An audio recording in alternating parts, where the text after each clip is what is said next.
मैंने मुखिया को एक फर्जी कहानी सुना दी। इस कहानी के मुताबिक हम झील की दूसरी तरफ पहाड़ों में सफ़र कर रहे थे कि हमारी कार एक हादसे का शिकार हो गई। इस वक्त दिन का बहुत मदम सा उजाला फैलने लगा था। हम इमदाद की तलाश में एक पहाड़ी रास्ते पर चल पड़े और तकरीबन 2 घंटों बाद झील पर पहुंच गए। हमारा ख्याल था कि वहाँ कोई आबादी होगी और हमें कोई मदद मिल जाएगी, मगर वहाँ एक आदमी की लाश पड़ी हुई थी जिसे गला घोंट कर हलाक किया गया था। हमने झील के आसपास चारों तरफ देख लिया, मगर हमें कोई और इंसान दिखाई नहीं दिया। अलबत्ता शिकार किया हुआ एक काले रंग का हिरन पड़ा मिला। हम इसी जीप में बैठकर इस तरफ आ गए। वो शिकारी हर महीने इस तरफ जाता था। मुखिया ने मेरी खामोश होने पर कहा। हमने कई मरतबा इसे मना किया, लेकिन वो नहीं माना। इसे आत्माओं पर विश्वास नहीं था और आज आखिरकार इस भटकी हुई आत्मा का शिकार हो ही गया। मुखिया चंद लम्हों को खामोश हुआ और फिर इस आत्मा की कहानी सुनाने लगा जो हम इस शिकारी से भी सुन चुके थे। इसके अलावा कभी हमने किसी को इस झील की तरफ जाते हुए नहीं देखा।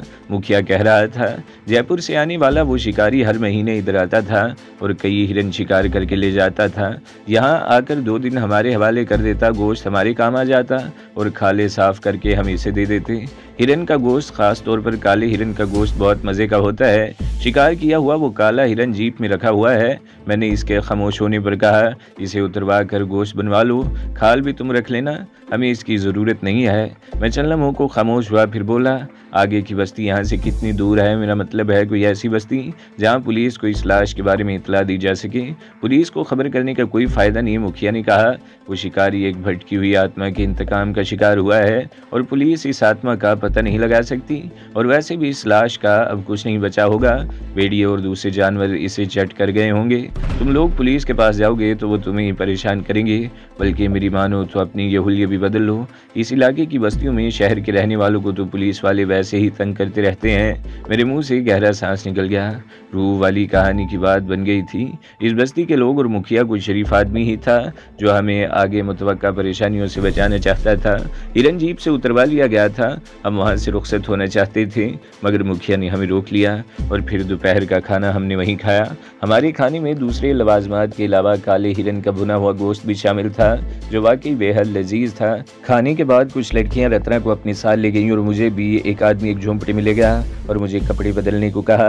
वो खुद झोंपड़े से बाहर निकल गया। मैंने इसके दिए हुए कपड़े पहन लिए। मैंने आवाज़ दी तो वो आदमी झोंपड़े में आ गया और मेरा रिवाज दुरुस्त करने लगा और मेरे सर पर पगड़ी भी बांध दी, और फिर इसने आईने का एक टुकड़ा मेरे सामने कर दिया और मैं अपने आप को देखकर हैरान हो गया। बिल्कुल बदल गया था। इस लिबास के साथ जूते भी थे जो मैंने पहन लिए। जोगर्स और अपने कपड़े मैंने वहीं छोड़ दिए। अलबत्ता पैंट की जेब में से रकम निकाल ली थी। जब मैं बरगद के नीचे चौपाल में पहुंचा तो कुछ देर बाद वो लड़कियां रत्ना को भी ले आईं। इसे देखकर तो मैं वाकई उछल पड़ा। लिबास शख्सियत को किस तरह बदल कर रख देता है, इसका अंदाज़ा आज मुझे पहली बार हुआ था। रत्ना की दोनों बाहों में कलाइयों से लेकर कांधों तक प्लास्टिक की छोटी छोटी सफ़ेद और काली चूड़ियाँ थीं। कानों में चूड़ियों जैसी बड़े बड़े वाले थे। नाक में भी खेल की जगह एक पतली सी चूड़ी नजर आ रही थी और गले में भी मखसूस डिज़ाइन का 1 इंच चौड़ा नेकलेस था। ये जेवर देखने में चांदी का लगता था, लेकिन बहुत हल्का एल्यूमिनियम जैसी किसी धात से बना हुआ था जिसमें चांदी जैसी चमक थी। मैंने मुखिया को कुछ रकम देनी चाहिए, मगर इसने साफ इनकार कर दिया। बकौल इसके हम इसे पहले ही बहुत कुछ दे चुके थे। ये इंकशाफ तो बाद में हुआ कि काले हिरन की खाल जयपुर में 20 से 25 हज़ार तक बिक जाती है। बहरहाल मैं मुखिया का शुक्रगुजार था। इसने हमारे हुलिये तब्दील करके हमारी बहुत बड़ी मुश्किल हल कर दी थी। वो सब लोग बस्ती से निकलकर सड़क तक हमारे साथ आए। जीप पर बेशुमार बच्चे लदे हुए थे। मुखिया को देखते ही वो जीप से उतर गए। मुखिया ने एक थैला मेरे हवाले कर दिया जिसमें हमारे पुराने कपड़े और खाने पीने की कुछ चीज़ें भी थीं, और मुझे ये देखकर भी खुशी हुई कि काला हिरन उतारने के बाद जीप के पिछले हिस्से से खून भी साफ कर दिया गया था। हम जीप पर बैठ गए। मैंने इंजन स्टार्ट कर दिया। मुखिया ने मुझे रास्ता समझा दिया था कि जयपुर वाली हाईवे तक जाने के लिए हमें कौन सा रास्ता इख्तियार करना पड़ेगा। जीप रवाना हुई तो बच्चे शोर मचाते हुए दूर तक हमारे साथ आए थे। बस्ती की हुदूद से निकलते ही मैंने रफ्तार बढ़ा दी। इस वक्त 3 बज रहे थे। सब्ज़ा पीछे रह गया था, आगे फिर वही रेगजार था। चिलचिलाती धूप में तपते हुए सहराओं में सफ़र करना खासा दुश्वार होता है, और पिछले कई दिनों से मैं बार बार इन तजुर्बात से दो चार हो रहा था। मुखिया की हिदायत भी मेरे काम आ गई। इस रेगजार में कई जगहों पर मुख्तलिफ सिमतों में रास्ते फूटते हुए दिखाई दे रहे थे। तकरीबन 1.5 घंटे तक सफ़र करने के बाद हम पुख्ता शाहराह पर पहुँच गए। सड़क की इस मोड़ पर सायादार दरख्तों का एक झुंड था।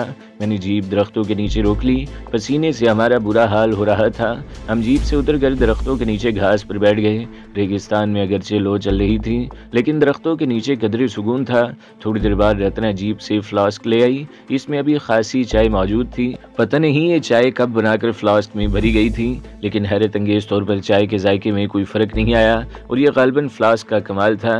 फ्लास्क अच्छा न हो तो घंटे डेढ़ घंटे बाद चाय बदजायका हो जाती है। दरख्तों का वो झुंड सड़क से हटकर था और ये नेशनल हाईवे थी। हम तकरीबन आधा घंटा वहाँ बैठे रहे। इस दौरान हाईवे पर किसी गाड़ी का गुजर नहीं हुआ था। फ्लास्क में अभी कुछ चाय बाकी थी। रत्ना ने फ्लास्क बंद करके जीप में रखा और हम आगे जाने के लिए तैयार हो गए। और जिस वक्त मैं जीप को दरख्तों से निकालकर सड़क पर लाया, इस वक्त बाएं तरफ से एक माल बरदार ट्रक आता हुआ दिखाई दिया। मैंने ट्रक को रास्ता देने के लिए जीप रोक ली। ट्रक ने हारन बजाया। करीब से गुजरते हुए ड्राइवर ने हमारी जीप की तरफ भी देखा था। ये ट्रक जयपुर जा रहा था। मैंने भी जीप इसके पीछे लगा दी और जल्द ही ये महसूस कर लिया कि ट्रक ड्राइवर शरारत पर आमादा है। मैंने जब भी इसे ओवरटेक करने की कोशिश की, वो ट्रक को कसदन जीप के आगे ले आया था। मेरा ख्याल था करीब से गुजरते हुए ड्राइवर ने रत्ना को देख लिया था। औरत चीज़ ही ऐसी है जिसे देखकर मुंह में पानी भर आता है, और जब बात रत्ना जैसी औरत की हो तो बूढ़े मर्दों के सीने में भी हलचल मचने लगती है। मैं समझ गया कि ट्रक ड्राइवर ने रत्ना को देख लिया है। या तो इसकी नीयत में फितूर आ गया है या वो महज शरारतन हमें परेशान करना चाहता है। ट्रक ड्राइवर यकीनन अकेला नहीं था, इसके साथ एक हेल्पर भी था जो दूसरी तरफ बैठा हुआ था। लंबे रूट्स पर सफ़र करते हुए ट्रक ड्राइवर आमतौर पर मुसल्ले होते हैं, और मैं सोच रहा था कि अगर इन लोगों ने हमें रोक कर कोई गड़बड़ करने की कोशिश की तो हमारे लिए वाकई मुश्किल हो जाएगी। हमारे पास कोई असला वगैरह भी नहीं था। मैंने कई मरतबा हारन बजाया मगर ट्रक ने रास्ता नहीं दिया, और आखिरकार मैं जीप की रफ्तार बढ़ाकर इसे बिल्कुल बाएं साइड पर लेता चला गया और आखिरकार कच्चे पर उतर कर ट्रक को ओवरटेक कर गया। रत्ना ने पीछे मुड़ के ड्राइवर को ठेंगा दिखा दिया। हमारी जीप तेज़ रफ्तारी से सड़क पर दौड़ती रही। वो ट्रक बहुत पीछे रह गया था, मगर मुखालिफ सिमत में आने वाली इक्का दुक्का गाड़ियों का सामना हुआ था। जयपुर कई घंटों की मुसाफत पर था, लेकिन मेरा जयपुर जाने का कोई इरादा नहीं था। बेला आज सुबह से पहले ही जयपुर पहुंच गई होगी और इसने हमारे इस्तकबाल की तैयारी कर ली होगी। बेला ने अगरचे हमें 2 दिन की मोहलत दी थी, लेकिन मैं अब इस पर भरोसा करने को तैयार नहीं था। 2 दिन तो बहुत होते हैं। इस अरसे में आदमी दुनिया के एक सिरे से दूसरे सिरे तक पहुंच सकता है, और हिंदुस्तान की सरहद तो चंद घंटों में पार की जा सकती है।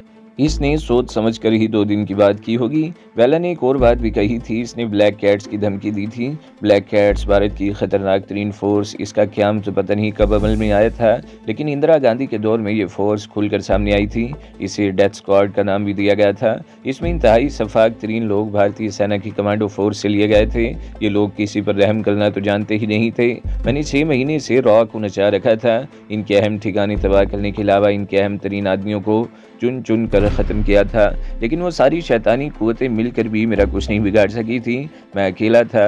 मुझे इस तरह की सहूलतें हासिल नहीं थी, लेकिन हर मरहले पर मुझे इक्का दुक्का लोगों का ताउन हासिल रहा था। लेकिन मैं बड़ी होशियारी से इन्हीं को इस्तेमाल करता रहा। बकौल शख्स इनके जूते इन्हीं के सिरों पर मारता रहा, और मैंने इनका माउंट अबू वाला सेटअप मुकम्मल तौर पर तबाह कर दिया। ये इंकशाफ मेरे लिए वाकई बड़ा सनसनीखेज साबित हुआ था कि बेला ही दरअसल इस सारे फसाद की जड़ थी। वो रॉ में किसी बहुत ऊंची जगह पर थी। मुझे घेरने की हर कोशिश में नाकाम होने के बाद बेला खुलकर सामने आई थी। वह समझ गई थी कि मैं आम पुलिस के काबू में आने वाला नहीं, इसलिए इसने ब्लैक कैट्स की धमकी दी थी। बेला की बहादुरी और हौसलामंदी में कोई शुबा नहीं था। वो हद से ज़्यादा चालाक भी थी। गुज़श्ता रात वो मेरे काबू में आ गई थी, और फिर एक ऐसा मौका आया था कि हमारी कमान इसके हाथ में आ गई थी। वो अगर चाहती तो चरमपुरम में ये कहानी ख़त्म हो सकती थी, लेकिन इसने ऐसा नहीं किया। इसकी शायद 2 वजूहात थी।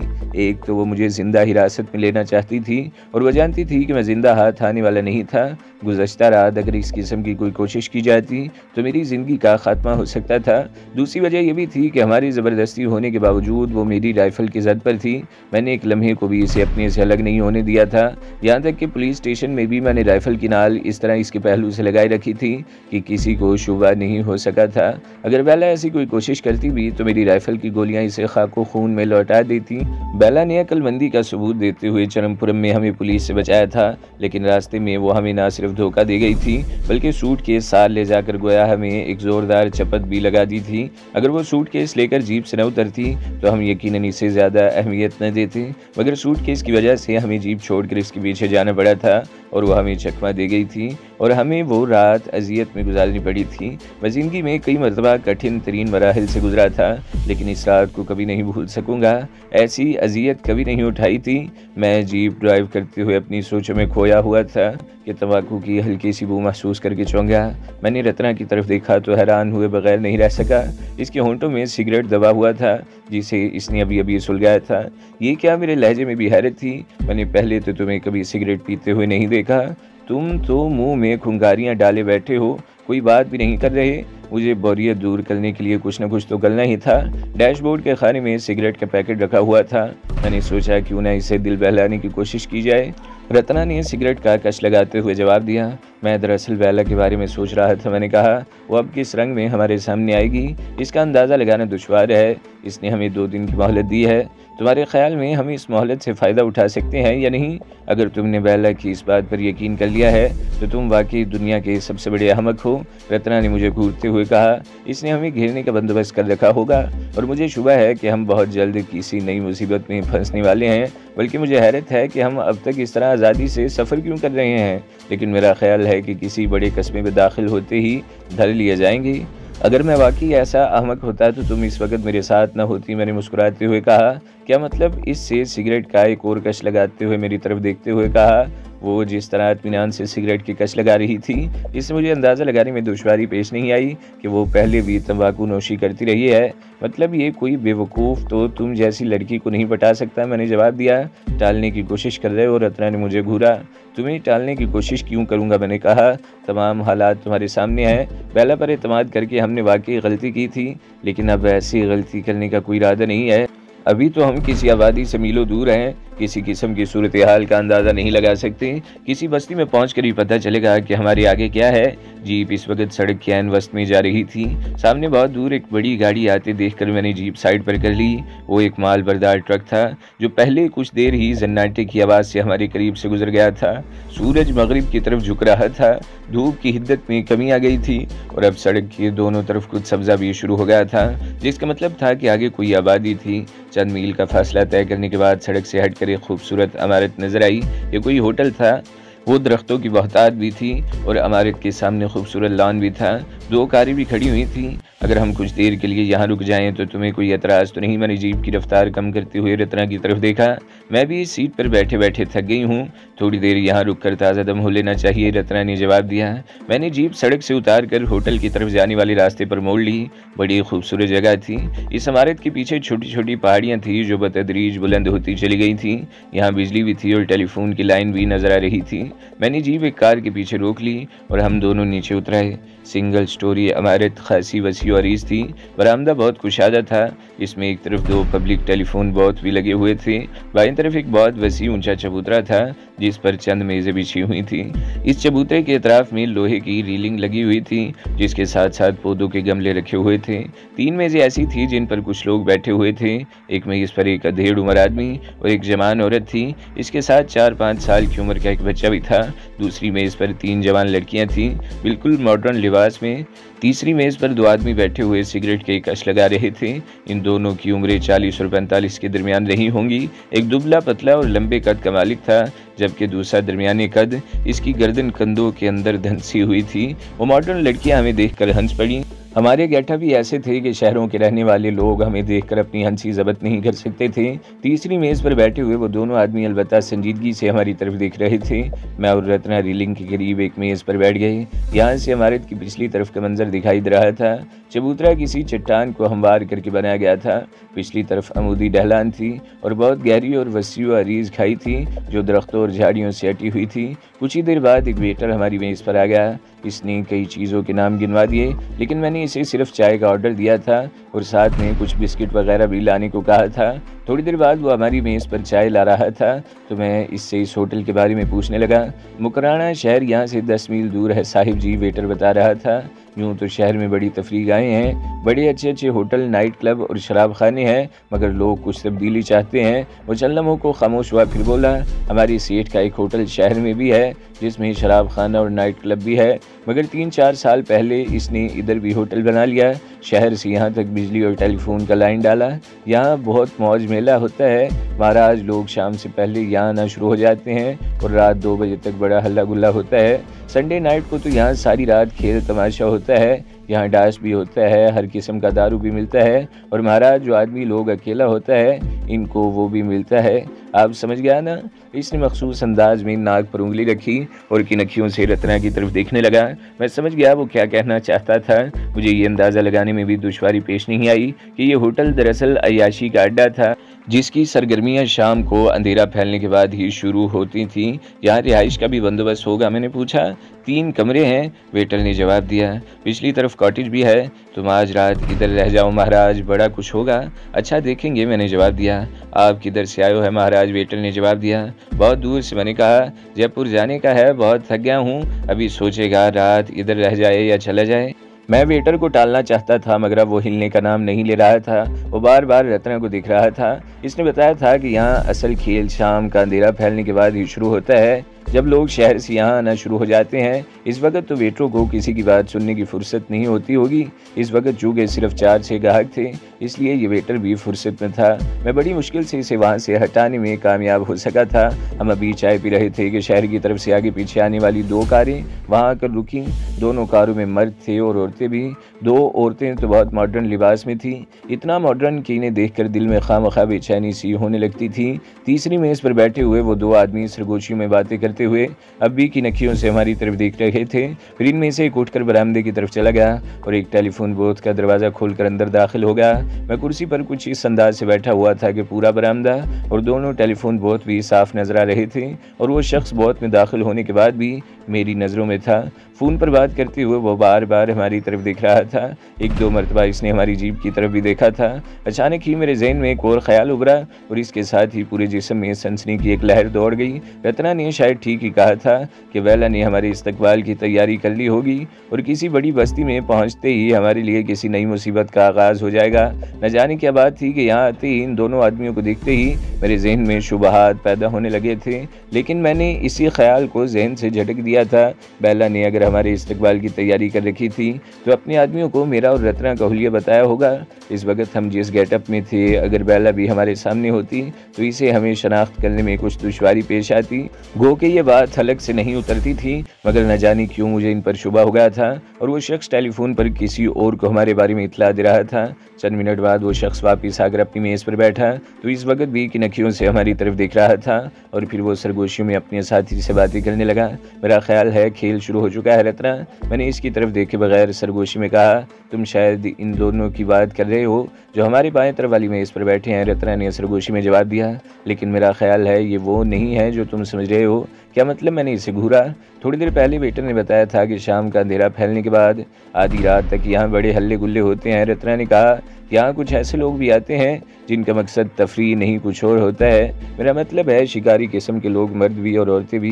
क्या कहना चाहती हो? मैं बोला, इनमें तो एक गैंडे की तरह कोता गर्दन वाला और दूसरा लंबे कद वाला है। रत्ना ने कहा, लंबे कद वाला टेलीफोन करने गया था तो इसकी तरफ मुतवज्जा थे और गेंडे की गर्दन वाला मौका पाकर मुझे मायने खेज इशारे कर रहा था। इसका मतलब है कि वैला के आदमी नहीं है, ये औरतों के शिकारी हैं, गुंडे किस्म के लोग। इनसे दूसरे तरीके से निपटा जा सकता है। क्या तरीका? मैंने पूछा। अब अगर वो कोई हरकत करे तो मैं उठकर इसे गिरबान से पकड़ लूँ। मुझे रत्ना के प्रोग्राम से इत्तफाक करना पड़ा। इसकी बात में वजन था, इसमें शुबा नहीं कि वैला ने जयपुर की तरफ आने वाले रास्तों की निगरानी शुरू करा दी होगी ताकि इसे हमारे बारे में इतला मिल सके। अगर ये वैला के आदमी होते तो इस तरह की कोई हरकत न करते जिससे हमें इन पर शुबा होता। वो दूर रहकर हमारी निगरानी करते। इसका मतलब था कि रत्ना का ख्याल दुरुस्त था। ये शिकारी किस्म के लोग हैं। ऐसी जगहों पर इस किस्म के लोग ना हो तो हैरत होनी चाहिए। तो फिर ठीक है, मैंने कहा, हम रात का कुछ हिस्सा यहाँ गुजारेंगे, इंजॉय करेंगे और वैसे भी हमें अब किसी कार की ज़रूरत होगी।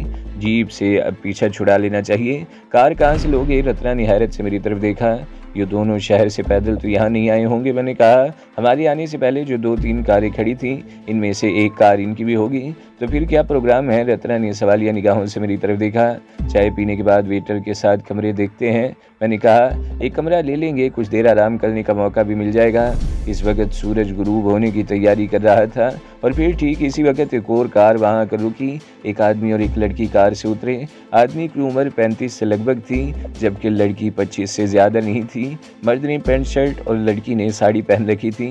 मैंने इशारे से वेटर को बुलाया और बर्तन उठाने लगा तो मैंने इससे कमरे की बात की और फिर इसके जाने के 2 मिनट बाद हम भी उठकर बरामदे में से होते हुए वसी लॉबी में आ गए, जहाँ शानदार इस्तकबालिया काउंटर बना हुआ था। वेटर हमें कमरा दिखाने से पहले होटल के दूसरे हिस्से दिखाता रहा। बहुत बड़ा डांस हॉल था। इसके एक तरफ वसीओ अरी स्टेज था। कुछ लोग हॉल में मेज़ें वगैरह सेट कर रहे थे। एक तरफ बहुत बड़ा बार काउंटर था जिसके पीछे शेल्फों में शराब की बोतलें सजी हुई थी। इससे मुल्हिक एक और छोटा हॉल था।